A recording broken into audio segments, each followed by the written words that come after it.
آج ہم سید سلیمان ندوی رحمۃ اللہ علیہ کی کتاب رحمت عالم صلی اللہ علیہ وآلہ وسلم سے ماخوذ مضمون پڑھیں گے، جس کا عنوان ہے اخلاق حسنہ۔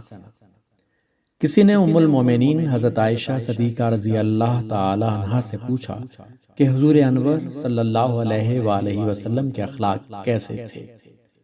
انہوں نے کہا، کیا تم نے قرآن نہیں پڑھا؟ جو کچھ قرآن میں ہے وہ رسول صلی اللہ علیہ وآلہ وسلم کے اخلاق تھے۔ غرض آپ صلی اللہ علیہ وآلہ وسلم کی ساری زندگی قرآن پاک کی عملی تفسیر تھی، اور یہ بھی آپ صلی اللہ علیہ وآلہ وسلم کا ایک معجزہ ہے۔ خود قرآن نے اس کی شہادت دی اور کہا، بے شک اے محمد صلی اللہ علیہ وآلہ وسلم، آپ حسن اخلاق کے بڑے رتبے پر ہیں۔ رسول اللہ صلی اللہ علیہ وآلہ وسلم نہایت خاکسار، ملنسار، مہربان اور رحم دل تھے۔ چھوٹے بڑے سب سے محبت کرتے، نہایت سخی، فیاض اور داد و دہش والے تھے۔ امکان بھر سب کی درخواست پوری کرتے، تمام عمر کسی کے سوال پر نہیں کہا، خود بھوکے رہتے اور دوسروں کو کھلاتے۔ ایک مرتبہ ایک صحابی کی شادی ہوئی، ان کے پاس ولیمے کا کچھ سامان نہ تھا۔ حضور صلی اللہ علیہ وآلہ وسلم نے ان سے فرمایا کہ عائشہ رضی اللہ تعالی عنہا کے پاس جاؤ اور آٹے کی ٹوکری مانگ لاؤ، حالانکہ اس آٹے کے سوا شام کے لیے گھر میں کچھ بھی نہ تھا۔ فیاضی اور دنیا کے مال سے بے تعلقی کا یہ عالم تھا کہ گھر میں نقد قسم کی کوئی چیز بھی ہوتی تو جب تک وہ سب خیرات نہ کر دی جاتی، آپ اکثر گھر میں آرام نہ فرماتے۔ ایک بار فدق کے رئیس نے 4 اونٹوں پر غلہ بھیجا، اس کو بیچ کر قرض ادا کیا گیا، پھر بھی بچ رہا۔ آپ صلی اللہ علیہ وآلہ وسلم نے کہا، جب تک کچھ بھی باقی رہے گا میں گھر میں نہیں جا سکتا۔ رات مسجد میں بسر کی۔ دوسرے دن جب معلوم ہوا کہ وہ غلہ تقسیم ہو چکا ہے، تب گھر میں تشریف لے گئے۔ حضور صلی اللہ علیہ وآلہ وسلم بڑے مہمان نواز تھے۔ آپ صلی اللہ علیہ وآلہ وسلم کے یہاں مسلمان، مشرک اور کافر سبھی مہمان ہوتے۔ آپ صلی اللہ علیہ وآلہ وسلم سب کی خاطر کرتے اور خود ہی سب کی خدمت کرتے۔ کبھی ایسا ہوتا کہ مہمان آ جاتے اور گھر میں جو کچھ موجود ہوتا وہ ان کو کھلا پلا دیا جاتا اور پورا گھر فاقہ کرتا۔ راتوں کو اٹھ کر مہمانوں کی دیکھ بھال فرماتے کہ ان کو کوئی تکلیف تو نہیں ہے۔ گھر میں رہتے تو گھر کے کام کاج اپنے ہاتھوں سے کرتے، اپنے پھٹے کپڑے آپ سی لیتے، اپنے پھٹے جوتے کو خود گانٹھ لیتے، بکریوں کا دودھ اپنے ہاتھوں سے دوہتے، مجمع میں بیٹھتے تو سب کے برابر ہو کر بیٹھتے۔ مسجد نبوی کے بنانے اور خندق کھودنے میں سب مزدوروں کے ساتھ مل کر آپ صلی اللہ علیہ وآلہ وسلم نے بھی کام کیے۔ غریبوں کے ساتھ آپ صلی اللہ علیہ وآلہ وسلم کا برتاؤ ایسا ہوتا کہ ان کو اپنی غریبی محسوس نہ ہوتی، ان کی مدد فرماتے اور ان کی دلجوئی کرتے۔ اکثر دعا مانگتے تھے کہ خداوندا مجھے مسکین زندہ رکھ، مسکین اٹھا اور مسکینوں کے ساتھ میرا حشر کر۔ آپ صلی اللہ علیہ وآلہ وسلم ان مظلوموں کی فریاد سنتے اور انصاف کے ساتھ ان کا حق دلاتے، کمزوروں پر رحم کھاتے، بے کسوں کا سہارا بنتے، مقروضوں کا قرض ادا کرتے۔ حکم تھا کہ جو مسلمان مر جائے اور اپنے ذمے قرض چھوڑ جائے تو مجھے اطلاع دو، میں اس کو ادا کر دوں گا، اور وہ جو ترکہ چھوڑ جائے وہ وارثوں کا حق ہے، مجھے اس سے کوئی مطلب نہیں ہے۔ آپ صلی اللہ علیہ وآلہ وسلم بیماروں کو تسلی دیتے، ان کو دیکھنے جاتے۔ دوست، دشمن اور مومن کافر کی اس میں کوئی قید نہ تھی، گناہ گاروں کو معاف کر دیتے، دشمنوں کے حق میں دعائے خیر فرماتے، ہمسایوں کی خبر گیری فرماتے، ان کے ہاں تحفے بھیجتے، ان کا حق پورا کرنے کی تاکید فرماتے۔ ایک دن صحابہ رضی اللہ تعالی عنہم کا مجمع تھا۔ آپ صلی اللہ علیہ وآلہ وسلم نے فرمایا، خدا کی قسم وہ مومن نہ ہوگا، خدا کی قسم وہ مومن نہ ہوگا۔ صحابہ نے پوچھا، کون یا رسول اللہ؟ فرمایا، جس کا پڑوسی اس کی شرارتوں سے بچا ہوا نہ ہو۔ آپ صلی اللہ علیہ وآلہ وسلم پڑوسیوں کے گھر جا کر ان کے کام کراتے۔ پڑوسیوں کے سوا اور جو بھی آپ صلی اللہ علیہ وآلہ وسلم سے کسی کام کے لیے کہتا اس کو پورا فرماتے، بیوہ ہو یا مسکین یا کوئی اور ضرورت مند، سب ہی کی ضرورتوں کو آپ صلی اللہ علیہ وآلہ وسلم پورا فرماتے اور دوسروں کے کام کرنے میں آر محسوس نہ فرماتے۔ بچوں سے بڑی محبت فرماتے تھے، ان کو چومتے اور پیار کرتے تھے۔ فصل کا نیا میوہ سب سے کم عمر بچہ جو اس وقت موجود ہوتا اس کو دیتے۔ راستے میں بچے مل جاتے تو خود ان کو سلام فرماتے۔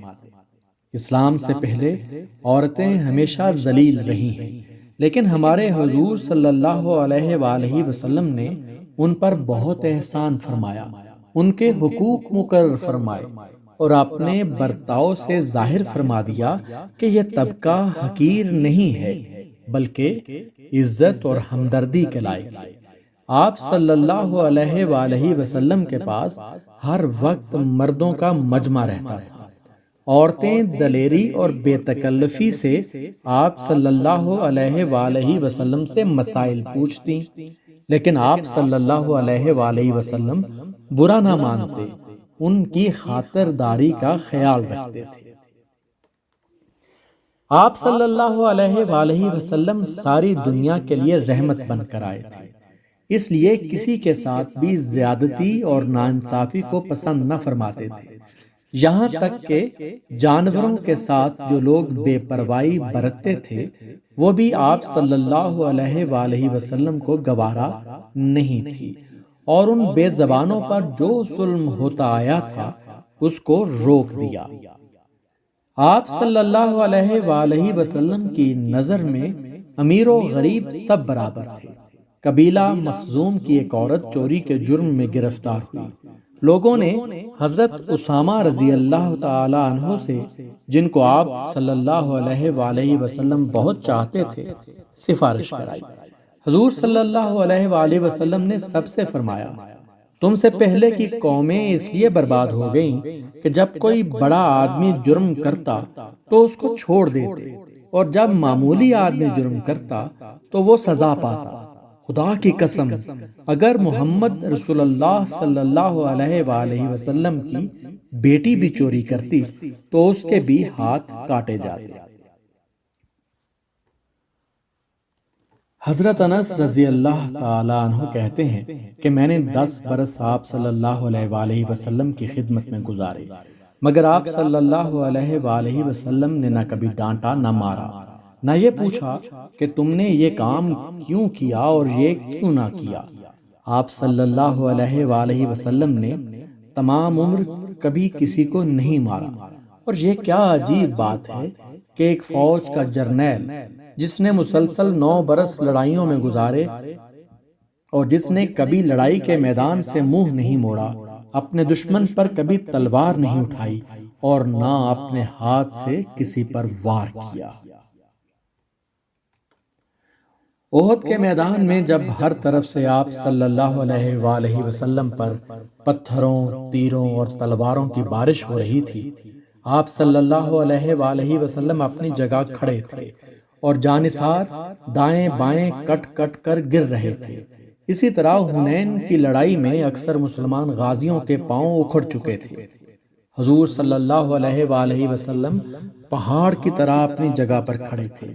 صحابہ رضی اللہ تعالی عنہم کہتے ہیں، لڑائی کے اکثر مارکوں میں آپ صلی اللہ علیہ وآلہ وسلم وہاں ہوتے تھے جہاں بڑے بڑے بہادر کھڑا ہونا اپنی شجاعت کا آخری کارنامہ سمجھتے تھے، مگر ایسے خوفناک مقاموں میں رہ کر بھی دشمن پر ہاتھ نہیں اٹھاتے تھے۔ سال ہا سال کی ناکامی کی تکلیفوں کے بعد بھی کبھی مایوسی نے آپ صلی اللہ علیہ وآلہ وسلم کے دل میں راہ نہ پائی، اور آخر وہ دن آیا جب آپ صلی اللہ علیہ وآلہ وسلم اکیلے سارے عرب پر چھا گئے۔ مکے کی تکلیفوں سے گھبرا کر ایک صحابی نے درخواست کی، یا رسول اللہ صلی اللہ علیہ وآلہ وسلم، آپ ہم لوگوں کے لیے کیوں مدد کی دعا نہیں فرماتے؟ یہ سن کر آپ صلی اللہ علیہ وآلہ وسلم کا چہرہ مبارک سرخ ہو گیا اور فرمایا، تم سے پہلے جو لوگ گزرے ان کو آروں سے چیرا گیا، ان کے بدن پر لوہے کی کنگھیاں چلائی گئیں جس سے گوشت پوست سب کٹ جاتا، لیکن یہ تکلیفیں بھی ان کو حق سے نہ پھیر سکی۔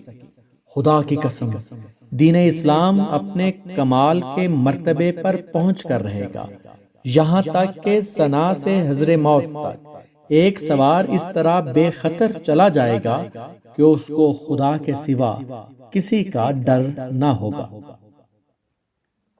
آپ صلی اللہ علیہ وآلہ وسلم کا وہ عزم اور استقلال یاد ہوگا جب آپ صلی اللہ علیہ وآلہ وسلم نے اپنے چچا کو جواب دیا تھا، چچا جان، اگر قریش میرے دائیں ہاتھ میں سورج اور بائیں ہاتھ میں چاند رکھ دیں تب بھی حق کے اعلان سے باز نہ رہوں گا۔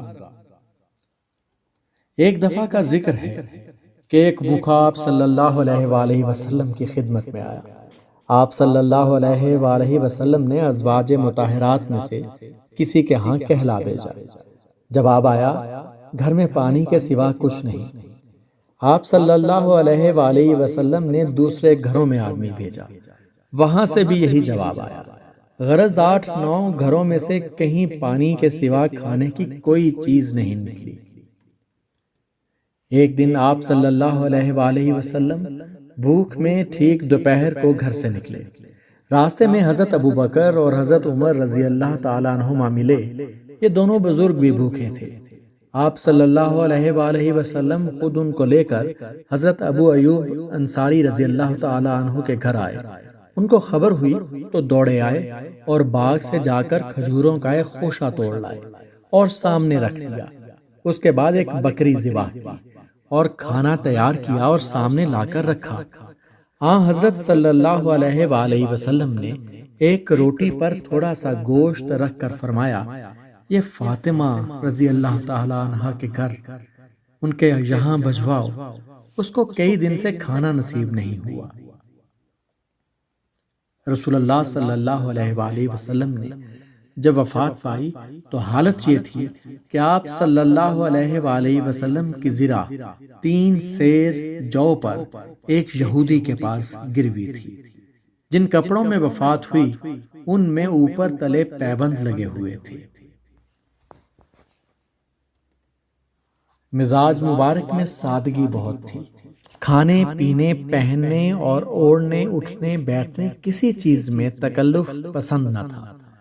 جو سامنے آ جاتا وہ کھا لیتے۔ پہننے کے لیے موٹا جھوٹا جو مل جاتا اس کو پہن لیتے۔ زمین پر، چٹائی پر، فرش پر جہاں جگہ ملتی بیٹھ جاتے۔ خدا کی نعمتوں سے جائز طور پر فائدہ اٹھانے کی اجازت آپ صلی اللہ علیہ وآلہ وسلم نے ضرور دی، لیکن تن پروری اور عیش نہ اپنے لیے پسند فرمایا نہ عام مسلمانوں کے لیے۔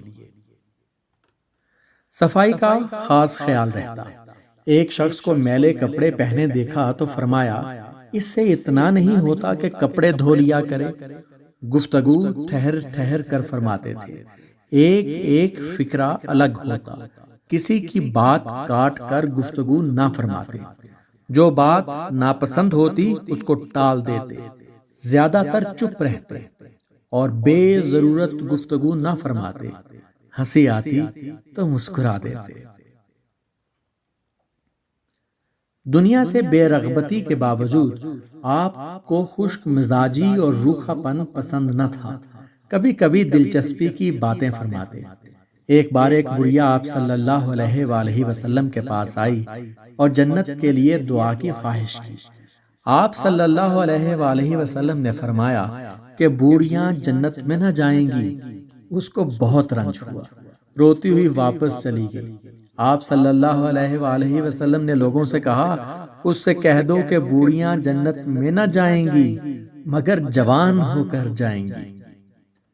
آپ صلی اللہ علیہ وآلہ وسلم ہر لحظہ اور ہر لمحہ خدا کی یاد میں لگے رہتے، اٹھتے بیٹھتے چلتے پھرتے، غرض ہر وقت اسی کی خوشی کی تلاش رہتی، اور ہر حالت میں دل اور زبان سے اللہ کی یاد جاری رہتی۔ رات کا بڑا حصہ خدا کی یاد میں بسر ہوتا، کبھی پوری پوری رات نماز میں کھڑے رہتے اور بڑی بڑی سورتیں پڑھتے۔ آپ صلی اللہ علیہ وآلہ وسلم اللہ تعالیٰ کے بڑے پیارے پیغمبر تھے، پھر بھی فرمایا کرتے تھے کہ مجھے کچھ نہیں معلوم کہ میرے اوپر کیا گزرے گی۔ ایک صحابی رضی اللہ تعالیٰ عنہ کا بیان ہے کہ ایک بار حضور صلی اللہ علیہ وآلہ وسلم کی خدمت میں حاضر ہوا، دیکھا تو آپ صلی اللہ علیہ وآلہ وسلم نماز پڑھ رہے ہیں، آنکھوں سے آنسو جاری ہیں، روتے روتے اس قدر ہچکیاں بند گئیں کہ معلوم ہو رہا تھا کہ چکی چل رہی ہے یا ہانڈی ابل رہی ہے۔ ایک بار آپ صلی اللہ علیہ وآلہ وسلم ایک جنازے میں شریک تھے، قبر کھودی جا رہی تھی۔